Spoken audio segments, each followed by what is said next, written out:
Salam dəyərli izləyicilər, dəyərli MMA idman növünü sevənlər. Bugünkü proqramımızda sizə növbəti Azərbaycanlının növbəti döyüşü haqqında məlumat verəcəyik. Həm də çox maraqlı bir məqama toxunmaq istəyirəm. Tofiq Musayev olduqca möhtəşəm bir qələbə qazanıb.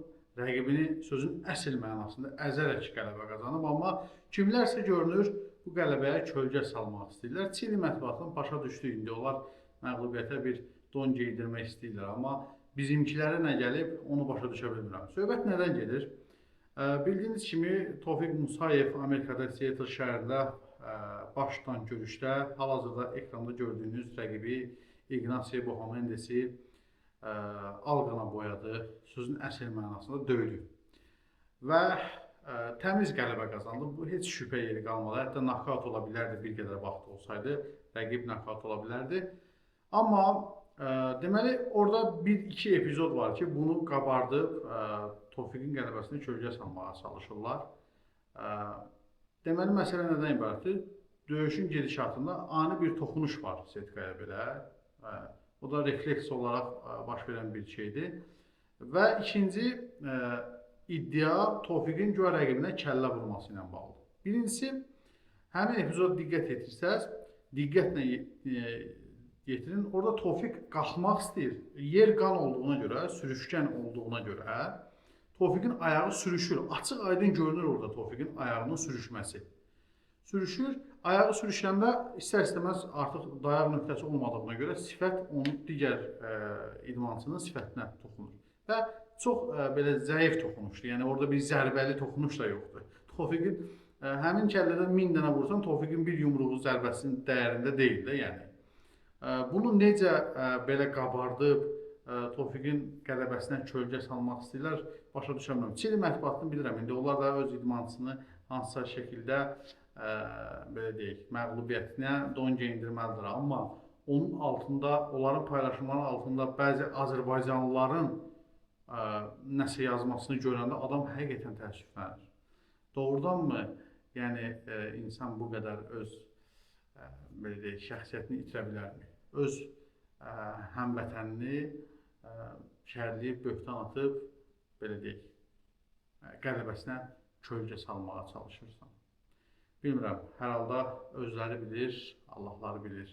Amma onu bilirəm ki, biz Tofiqə təşəkkür etməliyik. Çünki Azərbaycana həqiqətən də böyük sevinc gətirdi. UFC-də növbəti dəfə bir Azərbaycanlı idmançı qələbə qazandı.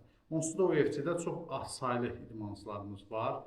Hal-hazırda ekranda görürsünüz Nazim Sadıxov, Tofiq Musayev və Rafael Fiziyev.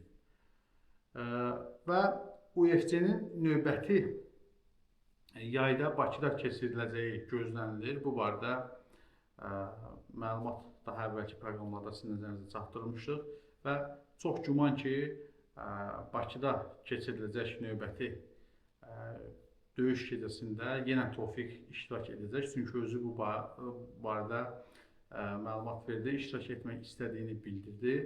Hakimlərin qərarı əgər müsbət olarsa, o zaman Tofiq Bakıdakı döyüş gecəsində də iştirak edəcək. Amma onu da qeyd edim ki, Tofiqin bilirsiniz, sol qolu sınmışdı döyüş zamanı. Sol diyorsa sağda unuttum. Hər halda bir qolu sınmışdı, amma ümid edirəm ki, Bakıdakı döyüş gecəsinə qədər bərpa edəcək özünü. Və elə təsvir edici məqamlardan biri oldu ki, idmançı necə əzm göstərir, qol sındığı halda sona qədər döyüşür, qələbə qazanır və hətta Amerikada bir Azərbaycanlılarla söhbətində deyir ki, yəni mən üçün ya orada öləcəkdim, ya da qalib gələcəkdim.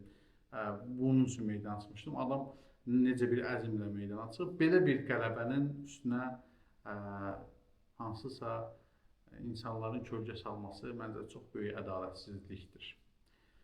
Hər halda Tofiq qələbəsini qazanır və inşallah bunun davamı da gələcək. Və mən sizlərə növbəti məlumatı çatdırmaq istəyirəm, dəyərli dostlar. Bir qədər öncə qeyd elədim. Deməli, Azərbaycanlı daha bir idmançı, deməli, söhbət Nazimdən gedir. Aprelin 11-də aprelin 11-də dəyərli dostlar, deməli növbəti döyüşünə çıxacaq. Amerikada keçiriləcək bu görüşdə və inşallah canlı yayımda olacağıq. Və onun rəqibi Merkel Medeiros olacaq. Hal-hazırda ekranda görürsünüz.